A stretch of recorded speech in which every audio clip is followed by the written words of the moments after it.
Everyone, welcome back to my channel my simple living diaries. Please మీరు కనుక నా ఛానల్ని ఫస్ట్ టైం చూస్తే కొంచెం ప్లీజ్ సబ్స్క్రైబ్ చేసుకోండి, లైక్ చేయండి మీకు నచ్చితే కనుక.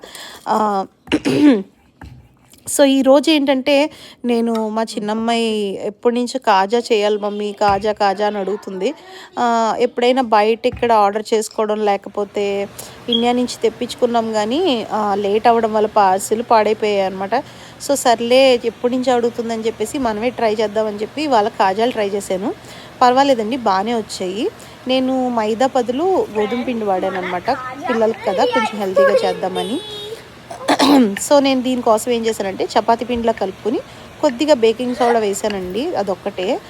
అదర్వైజ్ లైక్ మనం కొంచెం గోరువెచ్చని వాటర్తో మనం డౌ కలిపేసుకుని చపాతీస్ కింద చేసేసుకుని ఒక 3-4 లేయర్స్ కింద మనకి ఎన్ని లేయర్స్ కావాలంటే మనకి ఏ సైజులో కావాలంటే అట్లా నేను ఒక 3 లేయర్స్ పెట్టాను. మధ్యలో గీ అప్లై చేసుకుని చూసారు కదా.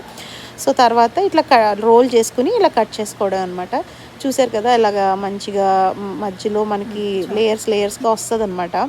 సో కాజా షేప్లో మనం ఒత్తుకుంటే చూడడానికి లుక్ బాగుంటుంది అనమాట, కాజా షేప్లో వస్తుంది. సో నేను ప్యాన్ పెట్టుకుని ఫస్ట్ వీటిని డీప్ ఫ్రై చేసుకున్నాను. డీప్ ఫ్రై చేసుకుని పక్కనున్న పాకంలో వేసి, పాకం ఏంటంటే 1 కప్కి 1 కప్ షుగర్కి 1 కప్ వాటర్ అనమాట. సేమ్ మనకు గులాబ్ జామ్కి ఎట్లా అయితే చేస్తామో సేమ్ అట్లా పాకం. జస్ట్ మనకు షుగర్ కరిగితే చాలండి, ముదురు పాకం ఏం అవసరం లేదు. కొంచెం ఎలాచీ పౌడర్ కూడా వేయచ్చు. సో సమ్మర్ కదా, కిడ్స్ వాళ్ళకి ఏవో ఒకటి క్రేవింగ్స్ ఉంటాయి కదా. సో ఇది సింపుల్గా మనం చేసేసుకోవచ్చు పిల్లలకి ఇంట్లోనే, హెల్దీ వర్షన్లో చేసుకోవచ్చు బయట కంటే కూడా. సో ట్రై చేయండి, ట్రై చేసి ఎలా ఉందో చెప్పండి. ఒకవేళ మీకు కనుక ఈ రెసిపీ నచ్చితే కామెంట్ సెక్షన్లో ప్లీజ్ ఎట్లా మీరు కనుక ట్రై చేస్తే ఎట్లా వచ్చిందో చెప్పండి. అండ్ నా వ్లాగ్ నచ్చితే కనుక కొంచెం సబ్స్క్రైబ్ చేసుకుని లైక్ చేయండి ప్లీజ్.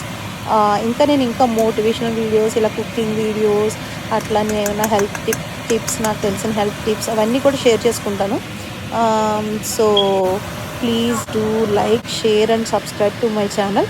సో చూసారు కదా ఎంత బాగా వచ్చాయో, చక్కగా మంచిగా క్రిస్పీగా, బయటంతా లోపలంతా జ్యూసీగా. సో అందులోనే వదిలేసాను అనమాట వీటిని కాసేపు. సో బాగా జ్యూస్ అబ్జర్వ్ చేసుకుని మంచిగా వచ్చాయి అనమాట. మా చిన్నమ్మాయికి చాలా బాగా నచ్చాయి, she like it. So happy అనమాట. ఇవాళ లాంగ్ వీకెండ్ కదండి, మంచిగా ఈ రెసిపీ ట్రై చేశాను.